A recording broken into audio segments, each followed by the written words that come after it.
दोस्तों, आपके डीएफसीसीआईएल जो वैकेंसी आई हुई है, जो बच्चे नए होंगे इस फ़ील्ड में, उनके मन में बहुत सारी कन्फ्यूजन है। चूँकि जो नोटिफ़िकेशन है, उसमें सीबीटी 2 के बारे में तो ज़िक्र है, लेकिन सिलेबस से अच्छे तरीके से नहीं दिया गया है। और मैं भी जब वीडियो बनाया था, तो चूँकि सिलेबस उसमें नहीं था, तो मैं भी भूल गया था सिलेबस बताने के लिए सीबीटी 2 का।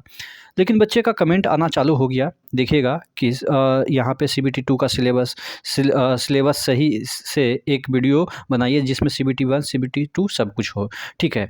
तो मैं इस वीडियो में चर्चा करूँगा किस तरह के क्वेश्चन पूछे हैं।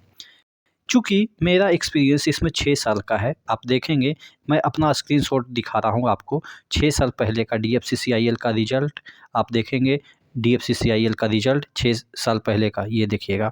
और मैं अपना स्कोर कार्ड भी यहाँ पे एक वीडियो बनाया था 3 साल पहले, जिसमें कि डीएफसीसीआईएल में मेरा क्या स्कोर रहा था, यहाँ पे देखिएगा ये वाला। एग्ज़ीक्यूटिव पोस्ट के लिए मेरा रैंक कितना था, तकरीबन 900 समथिंग रैंक था। और यहाँ पे देखिएगा 3 साल पहले 44,000 लोगों ने इसको देखा था। तो डीएफसीसीआईएल के बारे में हम आपको डिटेल में इस वीडियो में चर्चा करेंगे। ये एमटीएस पॉइंट ऑफ व्यू से एग्जीक्यूटिव के लिए भी बता देंगे, लेकिन उसके शायद बहुत कम ही कैंडिडेट है। लेकिन फिर भी हम जितने भी चीज़ें आपकी होनी चाहिए क्वेरी, सभी को इस वीडियो में तो नहीं, लेकिन धीरे-धीरे सब क्लियर कर देंगे। आप ज़रूर कमेंट करके बताइएगा। उस समय 44,000 व्यूज़ आते थे, लेकिन अब थोड़ा-सा कम गया, चूँकि अब ठीक है, सबका समय आता है। हम 6 साल पहले इस पे वीडियो बनाए थे, चूँकि उस समय हम फॉर्म इस पे अप्लाई किए थे और सिलेक्शन भी हुआ था, बट आपको भी पता है कि क्या वजह है छोड़ने का। चलिए, तो बात कर लेते हैं सीबीटी 1 और सीबीटी 2 का सिलेबस का। सीबीटी 1 का सिलेबस इस तरीके से तो दे रखा है, लेकिन सीबीटी 2 का सिलेबस नहीं दे रखा है। देखिए, सीबीटी 2 के लिए यहाँ पे दे रखा है कि सीबीटी 2 जो होगा वो 120 मिनट के लिए होगा और नंबर ऑफ़ क्वेश्चन जो होंगे 120 होंगे। और जो ज़्यादा जानकारी चाहिए तो एनेक्सर 4 निकाल लीजिए। अब एनेक्सर 4 जाते हैं सीबीटी 2 के सिलेबस के लिए, तो यहाँ पे एनेक्सर 4 देखिएगा, यहाँ पे एनेक्सर 4 है, ठीक है। तो यहाँ पे जो सिलेबस दे रखा है, वो भी एमटीएस के लिए मात्र दे रखा है कि general knowledge, numerical ability, general intelligence, logical reasoning, general science से और नॉलेज एंड रेलवे से रिलेटेड और डीएफसीसीआईएल से रिलेटेड। चूँकि सीबीटी 1 में रेलवे और डीएफसीसीआईएल से जो रिलेटेड क्वेश्चन की संख्या है, वो कह रहे हैं कि 10 क्वेश्चन पूछेंगे, ठीक है। ये कब? जब 100 नंबर का होगा। तो जब 120 नंबर का होगा तो कितना पूछेंगे? हो सकता है 12-13, कितना पूछेंगे? तो मैं आपको बता देता हूँ, जब कोई भाई अगर पेपर दिए होंगे तो इस बात से एग्री करते होंगे, इत्तेफाक रखते होंगे। लेकिन जो नहीं दिए हैं उनके लिए मैं बता रहा हूँ कि यहाँ पे जो ये नंबर है ना, ये इंडिकेटिव है, यानी कि एग्जैक्ट नहीं है। रेलवे में क्या होता है ना, 30 नंबर का अगर सपोज मैथ्स पूछा जाना है, तो 30 नंबर का वो नहीं पूछेगा। किसी में 25 पूछ देगा, किसी में 28 पूछ देगा, किसी में 35 पूछ देगा।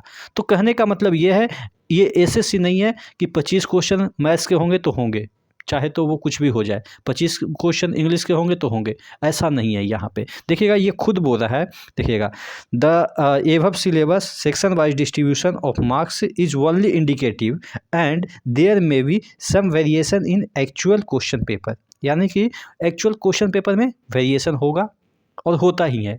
मेरा एक्सपीरियंस ये है कि हाँ, ये चीज़ इसमें लेकिन कन्फर्म है कि जब क्वेश्चन स्टार्ट होगा ना, मैथ्स का सिर्फ मैथ्स का ही होगा, रीजनिंग का तो सिर्फ रीजनिंग का। ऐसा एग्जीक्यूटिव पोस्ट के लिए मैं दिया था तब, ठीक है। तो कोई बात नहीं, इधर उधर भी करेगा।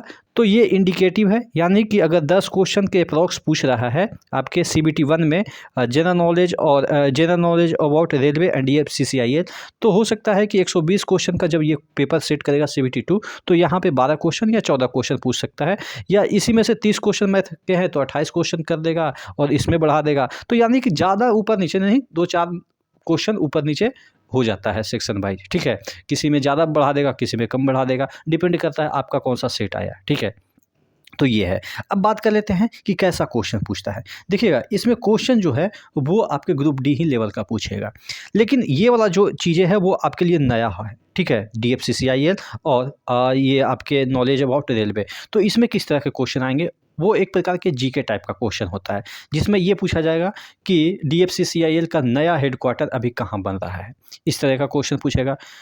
भारतीय रेल जो है, ये जो बजट है, कितना एलोकेट किया गया है डीएफसीसीआईएल को, ठीक है। नई रेल लाइन यहाँ से यहाँ तक कब तक बीत जाएगी, ऐसा कुछ बनता रहता है इसमें न्यूज़ कि इस महीने तक बन जाएगी, इस साल तक बन जाएगी।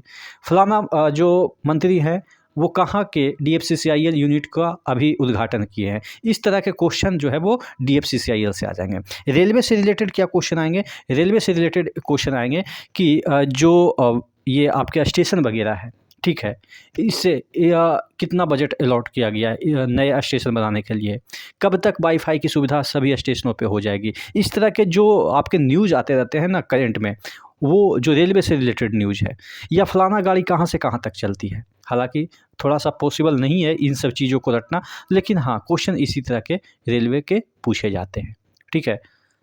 तो डीजल इंजन कब तक ख़त्म कर देना है, पूरे भारत से डीजल इंजन बैन कर देना है, इस तरह के जो क्वेश्चन है वो पूछे जाते हैं।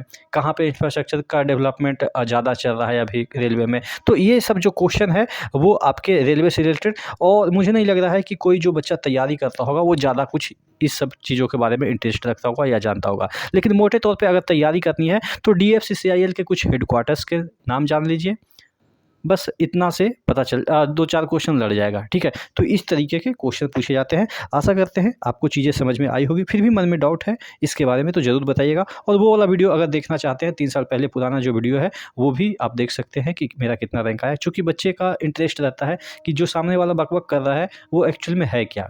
हालाँकि अभी नए बच्चे जो जुड़े होंगे वो उनको तो मेरे बारे में नहीं पता, लेकिन जो बहुत पहले से जुड़े हुए हैं उनको पता है कि मैं हूँ कौन, कहाँ पे क्या करता हूँ, किस तरह के काम करता हूँ, तो सब चीज़ें उनको पता है, ठीक है।